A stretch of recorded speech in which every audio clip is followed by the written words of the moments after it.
Elon Musk அவர்கள் உலகின் பல கோடி மக்களுக்கு வேலைவாய்ப்பு வழங்கும் திட்டத்தை உருவாக்கியுள்ளார். ஆகவே குறிப்பிட்ட ஒரு தொகையை நீங்கள் முதலீடு செய்து இந்த வேலைவாய்ப்பில் நீங்களும் பங்கு கொண்டு உங்கள் வருமானத்தை உயர்த்தி கொள்ளலாம் என ஐரோப்பா மற்றும் அமெரிக்க நாடுகளில் சமூக வலைத்தளங்களில் செய்திகள் பரவியது. ஆனால் இறுதியில் தான் இந்த விடயத்தின் உண்மைத்தன்மை புரிந்தது. இவை அனைத்தும் போலியான தகவல்கள். சிலர் ஒன்று சேர்ந்து மக்களின் பணத்தை கொள்ளையடிப்பதற்காக திட்டமிட்டு இணையதளத்தை தவறான முறையில் பயன்படுத்தி மேற்படி தகவல்களை பரவ செய்துள்ளனர். அதுபோல இலங்கையிலும் ஒரு சில தகவல்கள் இன்று கிடைக்கப்பட்டது.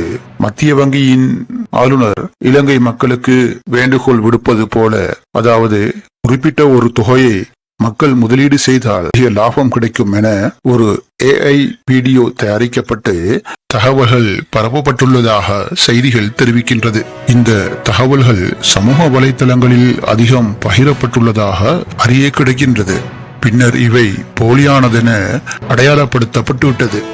எனவே சகோதரர்களே, உங்களுக்கு சமூக வலைத்தளங்களில் குறிப்பாக வாட்ஸ்அப், பேஸ்புக்களில் வரும் நீங்கள் அறியாத லிங்குகளை, அதாவது உங்களுக்கு கிஃப்ட் இருக்கின்றது, ஸ்பெஷல் கிஃப்ட் இருக்கின்றது அல்லது முக்கிய செய்தி ஒன்று இருக்கின்றது, உங்களுக்கு தகவல் வந்தால் நீங்கள் அவற்றை நன்கு பரிசோதிக்காமல் தயவு செய்து அவற்றை கிளிக் செய்து விடாதீர்கள். அவ்வாறு நீங்கள் கிளிக் செய்தால் உங்களுடைய மொபைலில் உள்ள தகவல்கள், குறிப்பாக உங்களுடைய பர்சனல் போட்டோக்கள், அடுத்தது உங்களுடைய வங்கி தகவல்கள் அனைத்தையும் உங்களிடமிருந்து பெற்றுக்கொள்ளும்.